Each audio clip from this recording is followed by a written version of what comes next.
ऐसे हाइप वाले गेम्स जो बहुत अमेजिंग और थ्रिलिंग थे लेकिन कभी लॉन्च नहीं हुए।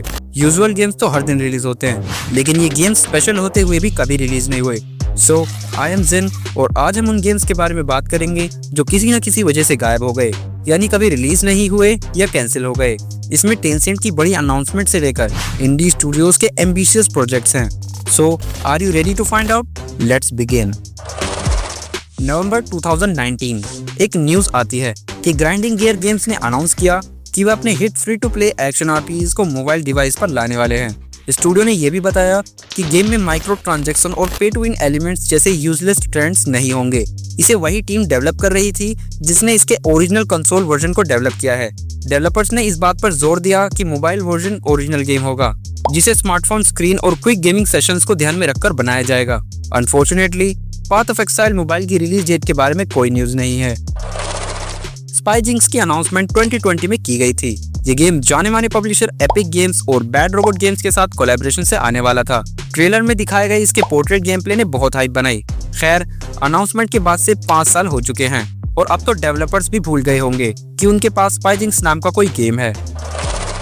अगर ये कोई अदर गेम होता तो शायद इस पर कोई ध्यान भी नहीं देता, लेकिन ये नेटीज गेम्स का AAA open world MMORPG project Ragnarok था, इसलिए ये इम्पोर्टेंट है।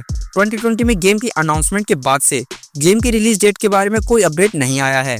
नेटीज की लार्ज स्केल MMOs की हिस्ट्री को देखते हुए ये देखना इंटरेस्टिंग होता कि वे मोबाइल पर AAA एक्सपीरियंस कैसे लाते हैं, लेकिन शायद अब हम इसे कभी नहीं देख पाएंगे।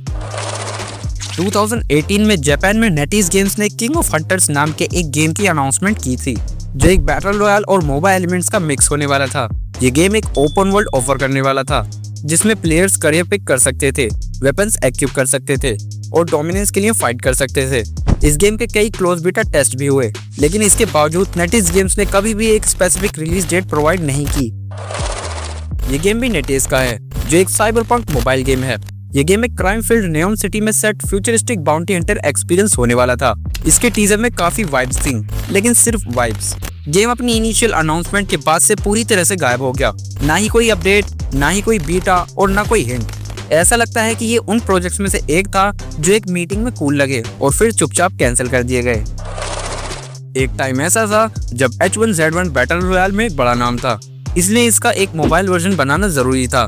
डेब्रेक गेम कंपनी ने इसे मुमकिन करने के लिए नेटवर्क के साथ पार्टनरशिप भी की, लेकिन नेटवर्क के पीछे हटने से इस गेम की डेवलपमेंट रुक गई। H1Z1 PC और PS4 पर रिलेवेंट बने रहने के लिए पहले से ही स्ट्रगल कर रहा है और अब इसके मोबाइल वर्जन के बारे में सोचना दिन में सपने देखने जैसा है। ये कहना गलत नहीं है कि H1Z1 अब डेड हो चुका है। आप सभी जानते हैं कि फुटबॉल को लोग कितना पसंद करते हैं और जब कोनामी ने अपने new football game pitch clash की रिलीज की अनाउंसमेंट की तो बहुत सारे प्लेयर्स के बीच बहुत हाइप बनी। ये एंड्रॉइड पर अर्ली एक्सेस में आया था, कुछ प्लेयर्स ने इसे ट्राई भी किया एंड देन नथिंग, बस गेम गायब हो गया। कोनामी की हिस्ट्री कुछ ऐसी ही है जहां वह प्रोजेक्ट्स को शट डाउन कर देते हैं। शायद आप इस गेम के बारे में जानते ही होंगे। कुछ प्लेयर्स के मुताबिक ये चाइना में ग्रीन फेथ के नाम से चल रहा है, लेकिन ग्लोबल न्यूज को सामने आए बहुत टाइम हो चुका है। वेवेले फुटबॉल ने कई न्यू फीचर्स के साथ मोबाइल फुटबॉल का एक न्यू इंट्रोडक्शन दिया था। कुछ प्लेयर्स ने इसे आजमाया भी था, लेकिन ये 2021 की बात है। तब से ग्लोबल स्केल पर गेम की रिलीज में कोई एक्टिव इंटरेस्ट नहीं दिखाया गया है। आई होप कि ये बदलेगा, लेकिन आने वाले टाइम में मुझे कुछ बदलता हुआ दिखाई नहीं दे रहा है। जब 1047 गेम्स ने स्प्लिट गेट के मोबाइल वर्जन का हिंट दिया तो ये सुनने में बहुत अच्छा लगा, क्योंकि कौन अपने स्मार्टफोन पर हेलो स्टाइल FPS खेलना नहीं चाहेगा। लेकिन 1047 गेम्स न्यू प्रोजेक्ट्स पर काम करने लगा, जिससे पता चलता है कि ये कभी भी सॉलिड प्लान नहीं था, बस एक आइडिया था जो शायद कभी किया जाएगा। स्प्लिट गेट मोबाइल की उम्मीद करना उतना ही पॉइंटलेस है जितना कि हाफ लाइफ 3 की उम्मीद करना। ये भी एक गेम है जिसके आने की उम्मीद लगभग खत्म हो चुकी है। नेटीज गेम्स और AC स्टूडियोज ने एक open world survival game fading city announce किया था जिसमें पोटेंशियल था। इसे अनरियल इंजन 4 से बनाया जा रहा था, जो उस टाइम थोड़ी पुरानी टेक्नोलॉजी थी जब अनरियल इंजन 5 अवेलेबल था। उस टाइम गेम में एक एटमॉस्फेरिक वेस्टलैंड सिटी होने वाली थी जहां प्लेयर्स को डिवास्टेटिंग डिजास्टर के बाद एग्जिस्टेंस के लिए लड़ना होगा। गेम पर एक क्लोज बीटा टेस्ट भी लॉन्च किया गया था, लेकिन उसके बाद साइलेंस। कोई न्यू अपडेट नहीं, कोई ऑफिशियल रिलीज नहीं। गेम लगभग कैंसिल हो गया, जो इसके नाम फेडिंग सिटी विच मीन्स गायब होता हुआ शहर की तरह सच हो गया। हॉनर ऑफ किंग्स एक बहुत बड़ी हिट है, इसलिए जब टीमी स्टूडियोज और टेंसेंट गेम्स ने किंग्स चेस की अनाउंसमेंट की, जो एक ऑटो चेस स्पिन ऑफ था, तो उन्हें लगा कि इसमें बिना किसी मेहनत और मुश्किल के सक्सेस मिल जाएगी। लेकिन हाइप ज्यादा टाइम तक नहीं रही। इसके रिवील के बाद से कोई बड़ा अपडेट नहीं आया, जिससे फैंस ये सोचने पर मजबूर हो गए कि क्या यह प्रोजेक्ट अभी भी आगे बढ़ रहा है या टेंसेंट इसकी अनाउंसमेंट करके भूल चुका है। टेंसेंट गेम्स के टीमी Y3 स्टूडियोज से एक और crossfire game specially mobile players के लिए सुनने में एक्साइटिंग लगता है, लेकिन कोड नेम CF0 अपनी शानदार अनाउंसमेंट से आगे नहीं बढ़ पाया। No game play details, no tests, सिर्फ एक नाम और एक ट्रेलर जो धूल जमा कर रहा है। टेंसेंट के कई प्रोजेक्ट्स को लॉन्च करने और कुछ को चुपचाप बंद करने की हिस्ट्री को देखते हुए ये गेम शायद शुरू होने से पहले ही खत्म हो चुका है। जब हाउंड 13 ने ड्रैगन स्वॉर्ड प्रोजेक्ट डी को रिवील किया, तो लोगों ने इसके बारे में बातें करना शुरू कर दिया, जो एक ओपन वर्ल्ड RPG था और जिसका कंपैरिजन इमीडिएटली जेंशन इम्पैक्ट से किया गया। ये गेम PC और मोबाइल दोनों पर लॉन्च होने वाला था और अर्ली फुटेज उम्मीदों से भरा लग रहा था, लेकिन शुरुआत में एक्साइटमेंट के बाद चीजें चुप हो गई। कोई अपडेट्स नहीं, कोई टेस्ट फेसेस नहीं, बस एक और ऊंचा उठने की ख्वाहिश रखने वाला RPG जो शायद कभी भी डेवलपमेंट से बाहर नहीं निकलेगा। न्यूवर्स ने पैंथिया गेम्स के जरिए डेवलप्ड प्रोजेक्ट मी की अनाउंसमेंट की, जो एक ओपन वर्ल्ड RPG है, लेकिन टीजर ट्रेलर के अलावा बहुत कम जानकारी दी गई है, जबकि गेम में कुछ वर्ल्ड बिल्डिंग जैसा लग रहा था। टीजर के बाद से कोई बड़ा अपडेट नहीं आया है। ये उन गेम्स में से एक है जो थियोरेटिकली अच्छे लगते हैं, लेकिन कभी लॉन्च तक नहीं पहुंच पाते। फिर भी ओरिजिनल अनाउंसमेंट के बाद से 2 साल हो चुके हैं, इसलिए अभी उम्मीद है। यूबीसॉफ्ट ने 2019 में अटेम्प्ट किया था कि वे रोलर चैम्प्स को free to play multiplayer skating game बनाएंगे, जहां प्लेयर्स एक हाई स्पीड वेलोड्रोम में एक दूसरे को टैकल और पास करते हुए आगे बढ़ते हैं। यह आखिरकार PC और कंसोल पर लॉन्च हुआ, लेकिन मोबाइल वर्जन अभी भी गायब है। यूबीसॉफ्ट के गेम्स के लिए अपशॉट सपोर्ट की हिस्ट्री को देखते हुए ये कोई सरप्राइजिंग बात नहीं होगी अगर मोबाइल वर्जन कभी भी रोल आउट ना हो। इस गेम को क्रिएटिव असेंबली के CCG मतलब कलेक्टिबल कार्ड गेम जॉनर में पहले प्रोजेक्ट के तौर पर अनाउंस किया गया था।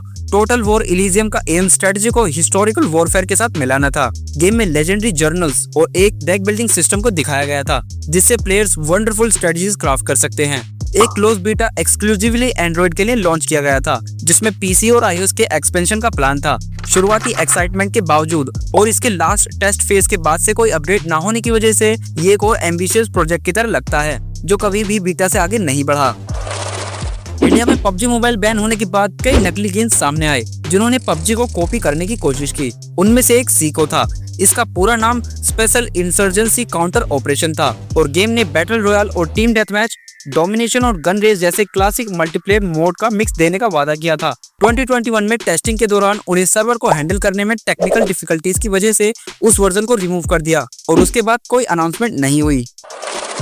राइज ऑफ किंगडम्स बनाने वाली स्टूडियो लिलिथ गेम्स ने 2021 में अपने पॉपुलर स्ट्रेटजी फॉर्मूला पर बेस्ड एक फ्यूचरिस्टिक स्पिन एज ऑफ कीटर इंट्रोड्यूस किया। गेम UK में एंड्रॉइड के लिए अर्ली एक्सेस में भी लॉन्च हुआ था, लेकिन इसके बावजूद भी गेम को कभी भी फुल ग्लोबल रिलीज नहीं मिली। कोई अपडेट नहीं आया, कोई अनाउंसमेंट नहीं की गई, जिससे एज ऑफ कीटा चुपचाप गायब हो गया और प्लेयर्स को ये सोचने पर मजबूर कर दिया कि क्या लिलिथ गेम्स इसे कभी रिवाइव करने का प्लान बनाएगा। अनडाइंग मोबाइल को वेरिमल्स ने डेवलप किया है, जो 2022 में एंड्रॉइड और iOS पर अपनी इमोशनल सर्वाइवल स्टोरी लाने के लिए सेट था। अर्ली एक्सेस अपडेट और एक पब्लिक रोड मैप के बावजूद भी अनडाइंग मोबाइल को कभी भी मोबाइल पर ग्लोबली रिलीज नहीं किया गया। ये गेम अदर प्लेटफॉर्म पर रिलीज हो चुका है, लेकिन इसके बावजूद सालों से मोबाइल डिवाइसेस के लिए कोई ऑफिशियल अनाउंसमेंट और इन्फॉर्मेशन नहीं मिली है, जिससे गेम मोबाइल डिवाइसेस पर रिलीज न होने से प्लेयर्स बहुत डिसअपॉइंट हुए।